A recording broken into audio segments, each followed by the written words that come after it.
Seja bem-vindo a mais uma edição. O AmparoCast está no ar. Aqui, a pauta é amparo e hoje a gente vai falar sobre proteção da infância. A Prefeitura de Amparo tem trabalhado na escuta especializada. Você vai entender um pouco mais sobre o tema hoje, por isso que nós trouxemos psicóloga da Prefeitura, tem trabalhado também nesse sentido, da Secretaria de Desenvolvimento Social, Direitos Humanos e Cidadania. Thaís Tescaroli, seja bem-vinda mais uma vez, ou melhor, estreando no nosso podcast. Muito bom ter você aqui. Muito obrigada, agradeço pelo convite. Vamos falar então um pouquinho, para o pessoal entender um pouco mais sobre a escuta especializada. O que ela é? A escuta especializada, ela é uma metodologia de atendimento de crianças e adolescentes vítimas ou testemunha de violência. Essa lei, né, a 13.431, ela é de 2017 e a gente está fazendo, né, trabalhando com um comitê para implantação, né, para garantir, junto com o sistema de garantia de direitos, né, de crianças e adolescentes, que essa escuta seja feita de uma maneira respeitosa, sem revitimização, com uma redução de danos e garantia da proteção integral da criança e do adolescente. E a gente falou exatamente disso, você falou de uma rede, né?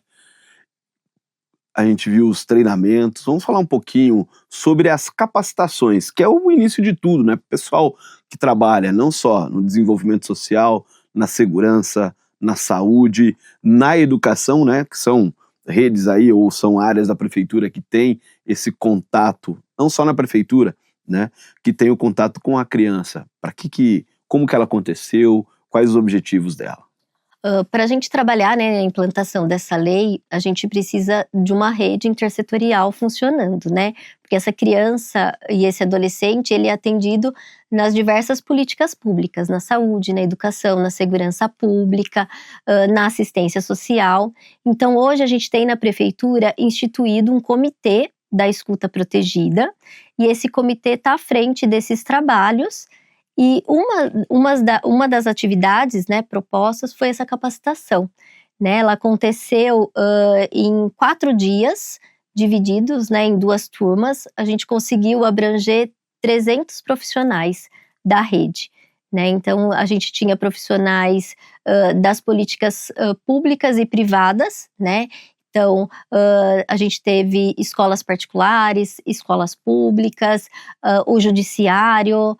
A gente teve representantes da assistência social, CRAS, CREAS, as organizações, as entidades, né, da sociedade civil, e a gente conseguiu abranger uma média de 300 pessoas nessa capacitação. Importante. Foram também traçados a gente acompanhou um pouco de perto ali, né? Primeiro contar um pouco do contexto histórico, né, da proteção à infância, desde o ECA, né, a sua criação, mas a realidade também do município. É importante a gente entender, né? Porque a gente fala de violência infantil ou violência contra a criança, enfim, na primeira infância, aí tudo que envolve, ela está em todo lugar, né? Até você falou aí sobre a questão do ensino particular, por exemplo. Ela não escolhe, né? Ela acontece em todas as faixas etárias, ou melhor, as faixas financeiras, as famílias. É importante, então, que toda a rede que tenha contato com a criança, com a infância, seja capacitada, né? Sim, sim. E essa capacitação, ela teve um primeiro objetivo, né, de sensibilização. A gente trouxe um pouquinho a parte histórica, né, da proteção das crianças, como ela era vista, a importância da gente dar voz para as crianças e legitimar mesmo a fala da criança. Então, nesse primeiro momento, foi feito, né, uma sensibilização não só com os profissionais que atendem diretamente as crianças, mas com os motoristas, os auxiliares de limpeza, porque quando a gente fala, né, de um relato de uma violência sofrida por uma criança, quem vai escolher para quem vai contar é a própria vítima, né?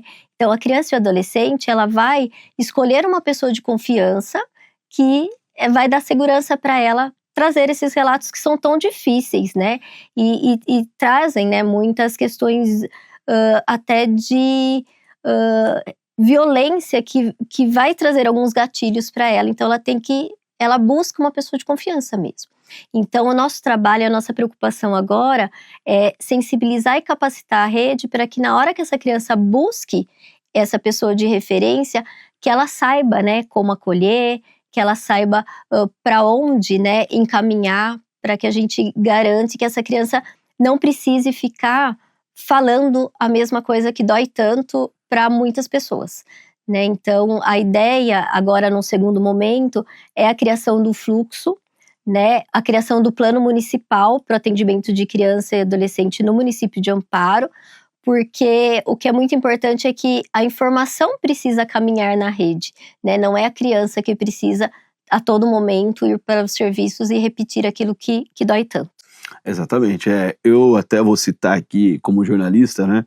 A gente já acompanhou diversos casos e até com, claro, infelizmente a condenação da pessoa, né, que violentou a criança e tal. E você vê que a criança ela é cronológica, ela não erra quando acontece, porque traumatiza mesmo, né, Thaís?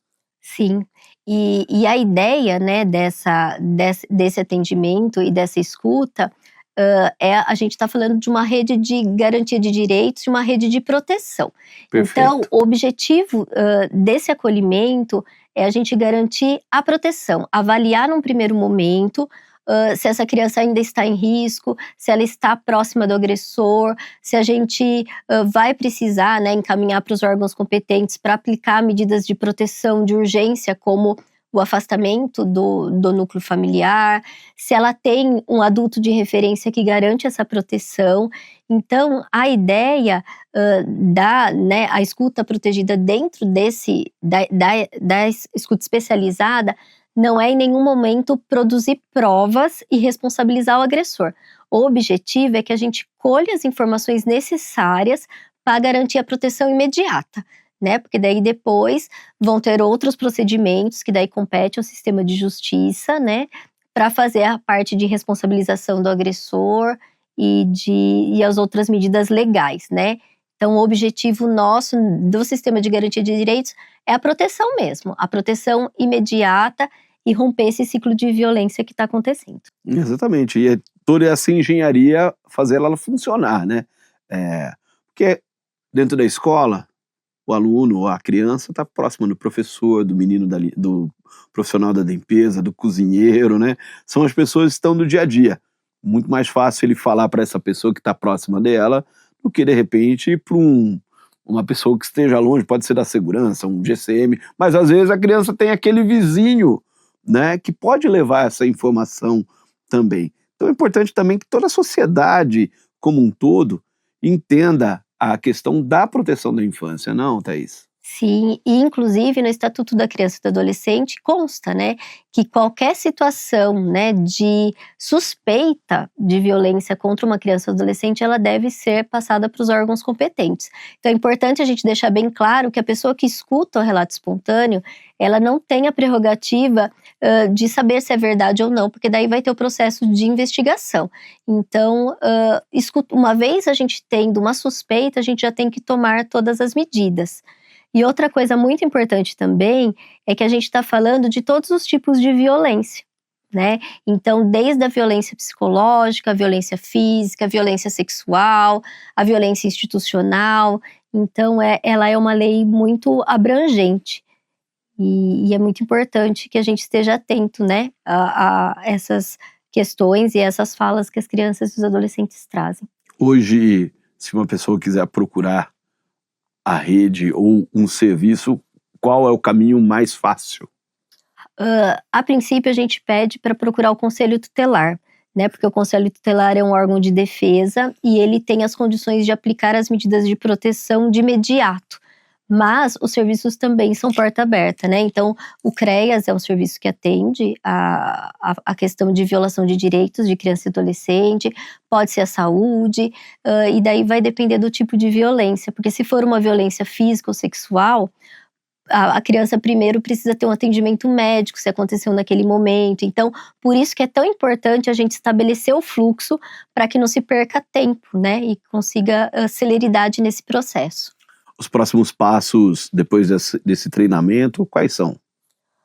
Agora os próximos passos é a gente definir esses fluxos com a rede e depois a gente vai fazer novas capacitações voltadas para a prática, né? A gente fez a primeira capacitação teórica, mas a nossa ideia é voltar a capacitação para a prática. Então, assim, como que eu recebo um relato espontâneo, né? E determinar também no município a escuta especializada, que daí vai ser feita por um profissional. Mas se o relato espontâneo ele garantir todas as proteções e conseguir colher todas as informações, talvez a gente não precise fazer a escuta especializada porque já veio completo. E uma coisa muito importante também, quando você fala de que a criança vai procurar, né, a gente fala que a criança vai procurar alguém de segurança para contar, é que a maioria dos casos, infelizmente, o agressor é alguém de confiança da criança, né? É um pai, é um padrasto, é um avô, e isso dificulta muito a criança chegar no ponto de ter essa segurança de contar. Porque o agressor, ele não é 100% mal com a criança. Ele vai oscilar, vai ter momentos bons e momentos de umas brincadeiras, né? Que ele vai confundir a criança no sentido de que aquela violência é brincadeira. E daí a criança, até ela entender o que está acontecendo com ela, então a gente está falando de um momento muito sensível. E que se a gente começa a questionar muito a criança, ela pode entender que ela é errada ou que ela entendeu errado, e a gente acaba perdendo esse tempo de proteção. Muito bom, papo bem explicado, hein, rapaz? Ela mandou em 12 minutos aqui, uma conversa super legal. Claro, é papo para mais outros episódios, até para a gente acompanhar mais perto aí o passo a passo, de repente deu um passo importante aqui. Aqui o espaço está aberto para que a gente possa divulgar essa escuta especializada que está sendo implantada em Amparo. Muito obrigado, viu, Thaís? Eu que agradeço, obrigada. Muito obrigado a você também que esteve conosco aqui no Amparo Cast, porque você sabe, aqui a pauta é Amparo.